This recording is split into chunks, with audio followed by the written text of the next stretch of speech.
হরি বল হরি তুমি থাকবে সকলের মাঝে সেদিন এত হরি কথা শ্রবণ করে তোমার কি হবে জানো তোমার হরি বলা আর হবে না হরি বলা আর হবে না হরি বলা আর হবে না হরি বলা আর হবে না সামনে হরি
তোমার সঙ্গের সাথে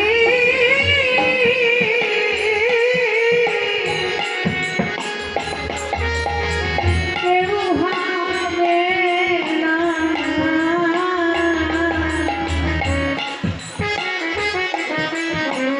শুধু নবী যাবে কবি যাবে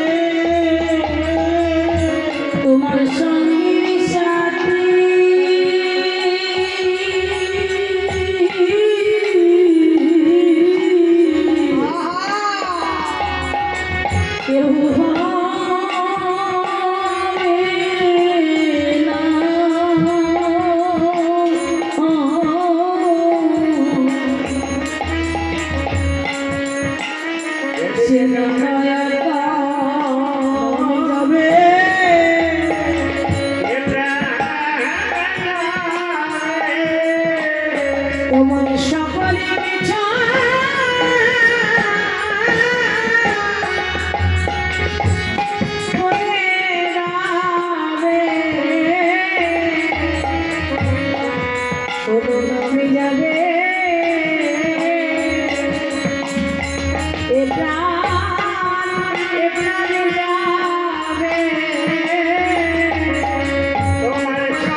সকালে সকালে গুরুচরণে আশ্রয় করো, গুরুচরণ আশ্রয় করো।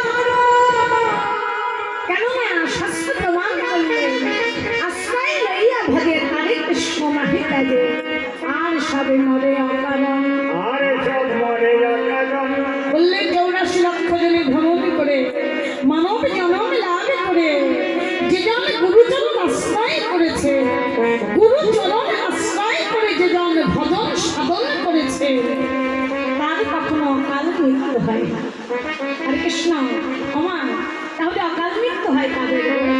শাস্ত্র প্রমাণ করলেন অনিত্য কলির নাম, মুখে নাই কৃষ্ণ নাম, সতত অসতে কথায় মগ, সতত অসতে কথায় মগ, ভক্তি জয় নাই যা শুধু আমার কথা শুনি আচারার গান, মধুরী কৃষ্ণ নামে না করে শ্রবণ, মধুরী কৃষ্ণ নামে না করে শ্রবণ। বললেন একমাত্র বেদ হলো অকাল মরে, তাই অকাল মৃত্যুর হাত থেকে বাঁচতে হলে সকাল সকাল গুরুচরণে আশ্রয় করো, গুরুচরণ আশ্রয় করে শ্রী গুরুর চরণে কমলে সর্বস্ব বিকায় দাও, সর্বস্ব বিকায় দাও। গুরুচরণে সর্বস্ব বিকায় দিয়ে একবারে দুটি বাহু তুলে হরি বল হরি বল হরি বল হরি বল বলো, হরি হরি হরি বলে আকুল হয়ে আকুল হয়ে কৃষ্ণ কৃষ্ণ বলে কাঁদো, কৃষ্ণ কৃষ্ণ বলে কাঁদো, কৃষ্ণ বলে কাঁদার মতো কাঁদলে কি হবে? একদিন না একদিন বৃন্দাবনে ধামে গিয়ে রাধা কৃষ্ণ যুগল দর্শনে পাবেই পাবে। তুমি কৃষ্ণ দাসে কথা স্মরণে রেখে কৃষ্ণ সেবা করলে তবে আমার রাধা কৃষ্ণের যুগল দর্শনে হবেই হবে, যুগল দর্শন হবেই হবে।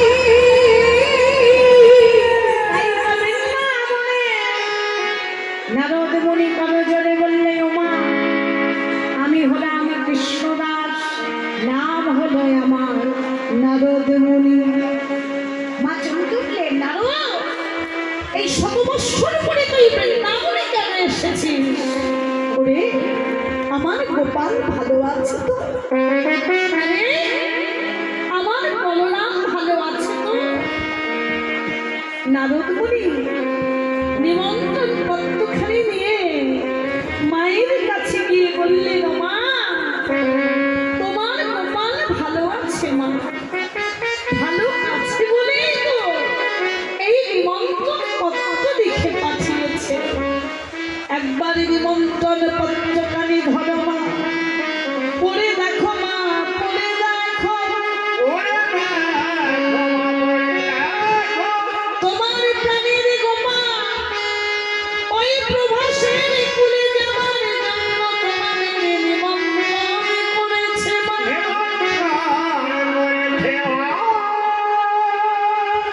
মাতা যশোমতী নিমন্ত্রণ পত্রখানি হাতে নিয়ে কাঁদছে।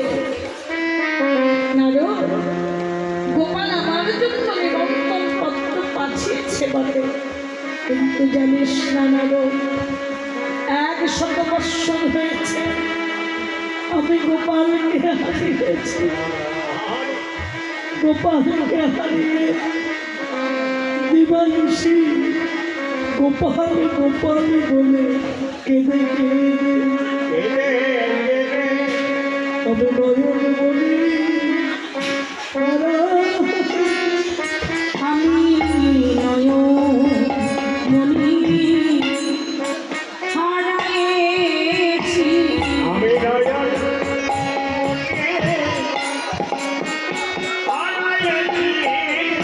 আমি গোপাল বলে কেঁদে কেঁদে নয়ন মনি হারাইছি।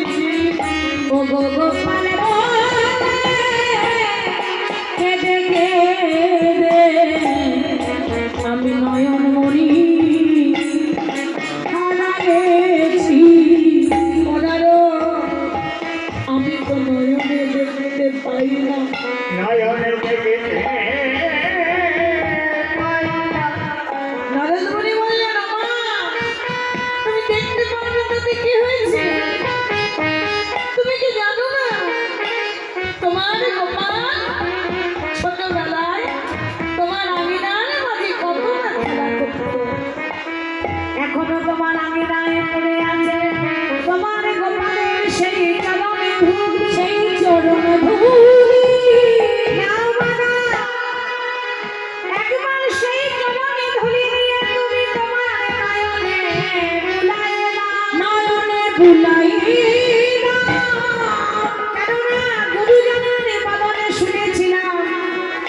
মুখং করতি বাচলং পঙ্গুলং হয়তে গিরিং যার পদমহং বন্দে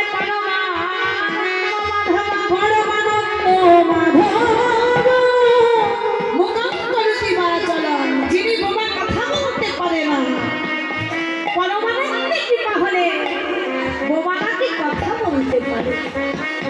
পঙ্গুলং হয়তে গিরিং, যিনি পঙ্গু, পথ চলার শক্তি না, পরমানন্দে কৃপা হলে পঙ্গু নাকি গিরি পর্বত লঙ্ঘন করতে পারে। যিনি অন্ধ, নয়নে দেখতে পায় না, পরমানন্দে কৃপা হলে অন্ধ নাকি তারে দেখার নয়নে ফিরে পায়।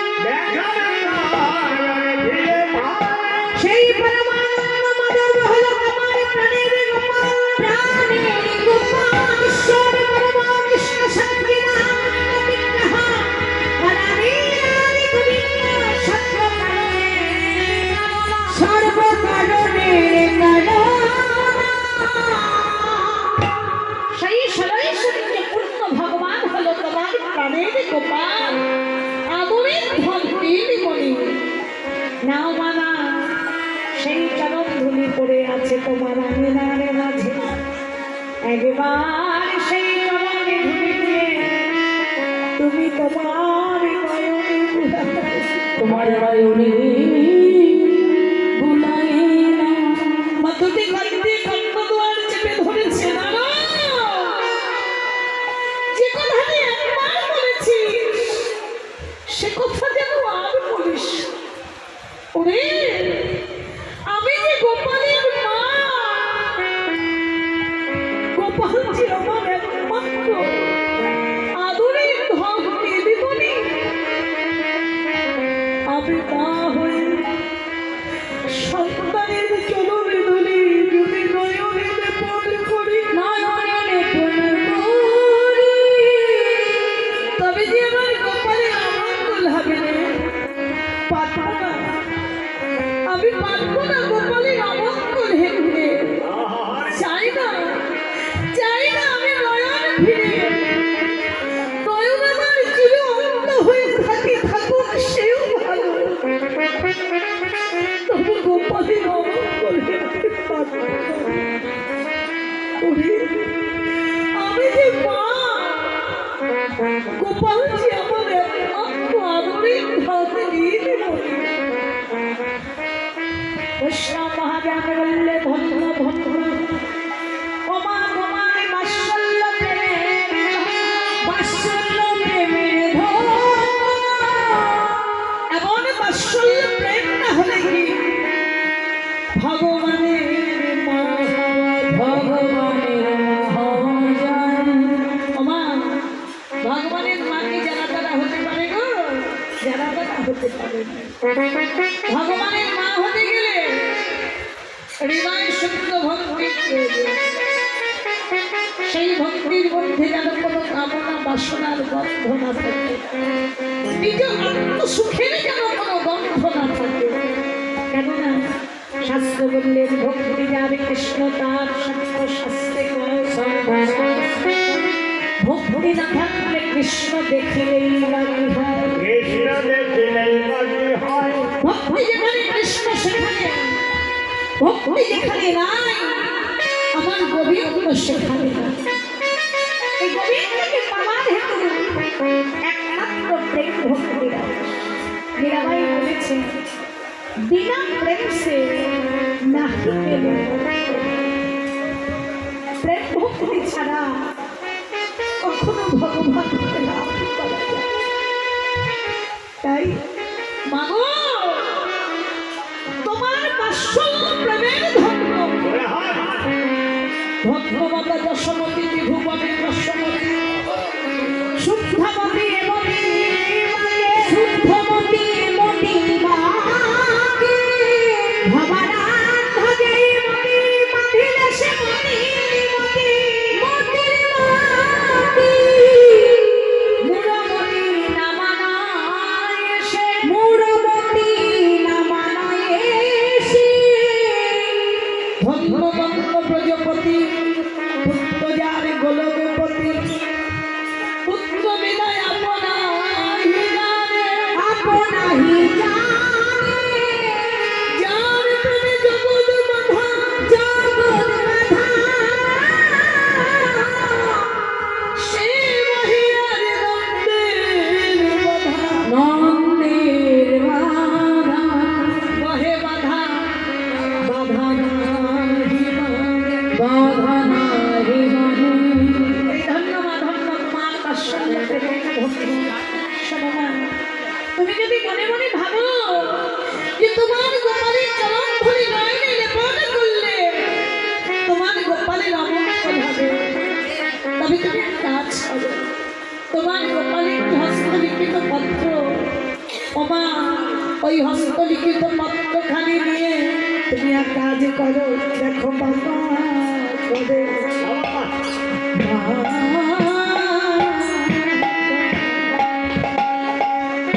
বাগানে খাওয়া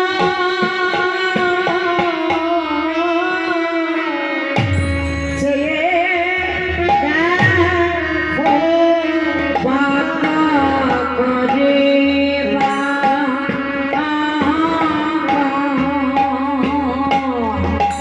ও লেখা গো, চেয়ে দেখো বাঁকা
করে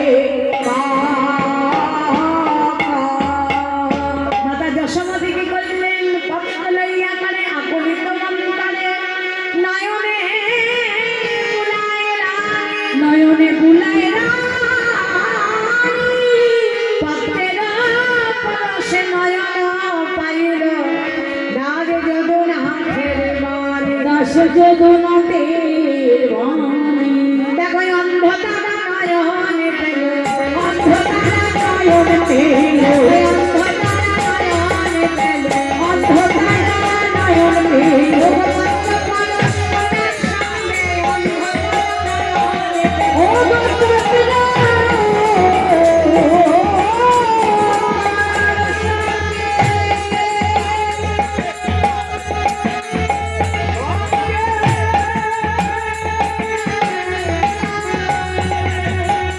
অন্ধকার নয়ন পেল,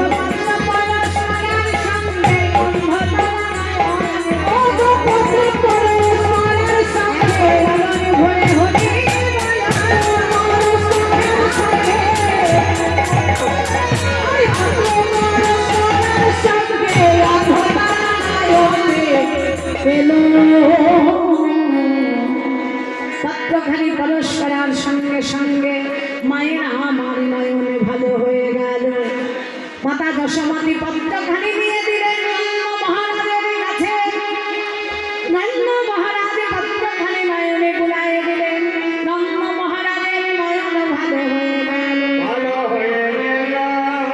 নন্দ মহারাজ পত্রখানি পড়ে যাচ্ছে, তার প্রাণের গোপাল প্রবাসের তীরে যজ্ঞ করছে, প্রবাসের তীরে যজ্ঞ করিছি, সেই যজ্ঞে যাওয়ার জন্য তাদের নিমন্ত্রণ করেছে। নন্দ মহারাজ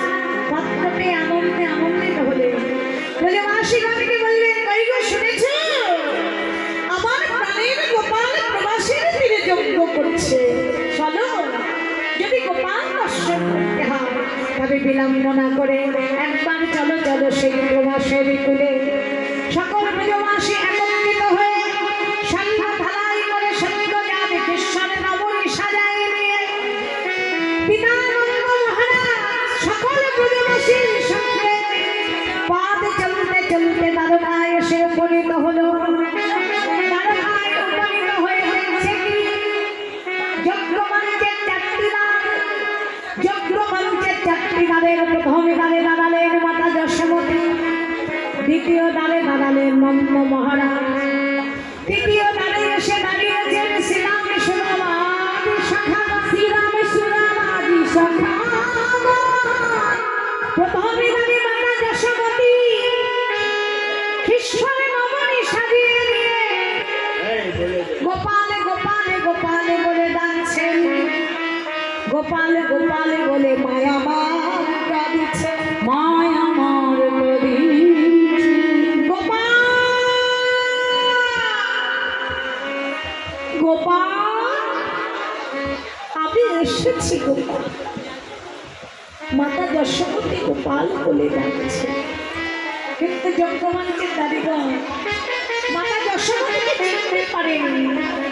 চিনতে না পেরে একজন ভিখারিনী ভেবে ছুটে এসে দ্বার বন্ধ করে দিয়েছে। ভিখারিনী, কাকে গোপাল বলে ডাকছিস? দূর হয়ে যা, দূর হয়ে যা। এই বলে ধাক্কা দিয়ে সরিয়ে দিয়ে যেমনি দ্বার বন্ধ করে দিলে মায়া আমার ভাবি ডাকছে গোপাল গোপাল গোপাল গোপাল গোপাল গোপাল বলে। কিন্তু দাঁড়িগণ মাঝে মাঝে বারবার তাদের সে গোপাল বলে ডাকছে। দাঁড়িগণ কোধে কোধান্বিত হয়ে মায়ের কমলাঙ্গে শত শত বেদনাঘাত করছে, অঙ্ক দিয়ে রুদির ধারা প্রবাহিত হচ্ছে। তবুও গোপাল গোপাল বলে কেঁদেই চলেছে।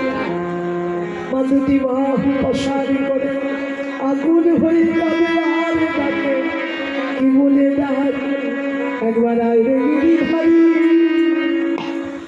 আগে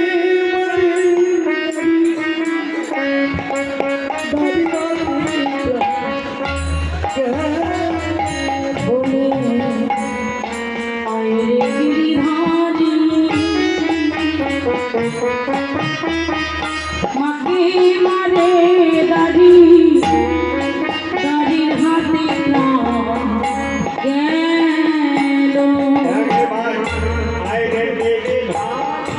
কোথায়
চিঠি যাবে আর বুঝি তোর সামনে আমার দেখা হবে না। দেখা হইল এই যজ্ঞমানিকের নারীর হাতে বুঝি তোর মায়ের প্রাণ চলে যাবে। প্রাণ চলে যাবে। দেখা দে গোপাল, দেখা দে। গোপালের কোনো সাড়া না। মা কাঁদছে গোপাল, অভাগিনী মা ডাকছে, তবু তুই সাড়া দিচ্ছিস না। সাড়া দিবি বা কেন? এখন কি তুই দ্বারকার রাজা হয়েছিস? ওরে, রাজা হবার যদি এত শখ ছিল, কেন তুই আমাকে বললি না? আমি তোর পিতা নন্দ মহারাজকে বলে তোকে বৃন্দাবনের মাঝে রাজা বানিয়ে রাখতাম। কিন্তু রাজা হবার কথা গোপনে করে অভাগিনী মায়ের সঙ্গে অভিমান করে তুই দ্বারকায় এসেছিস। দ্বারকায় এসে দ্বারকারী রাজা হয়ে রাজা হয়ে চন্দ্রমানের নারীকে দিয়ে অভাগিনী মাকে তুই এত বড় সাজা দিলি। এত বড় সাজা দিলি।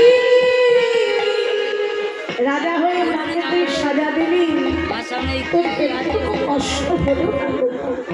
ওগুলো নামিয়ে দিয়ে আরে, তবে যত সাজা দিবি দে।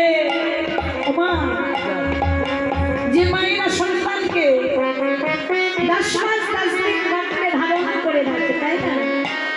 কত লাঞ্ছনা গর্ভে মাসে সন্তানকে প্রসব করে, আর সেই সন্তান বড় হয়ে যখন মায়ের মনে দুঃখ দেয়, যে পিতা অক্লান্ত পরিশ্রম করে মাথার ঘাম পায়ে ফেলে সন্তানকে মানুষের মতো মানুষ করে তোলে,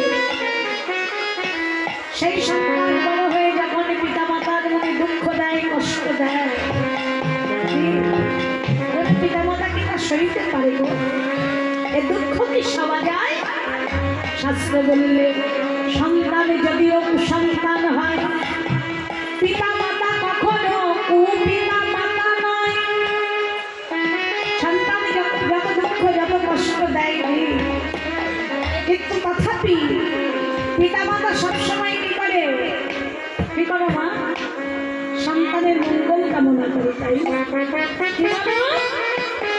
বলে আমায় যত দুঃখ দেয় দি, আমার সন্তানে যেন ভালো থাকে, আমার সন্তানে যেন সুখে থাকে, আমার সন্তানের যেন মঙ্গল হয়। কি তাই তো? কিন্তু সন্তানে জানে না। শাস্ত্র বললে যতই যাওয়া গয়া কাশী, যতই যাও বৃন্দাবন,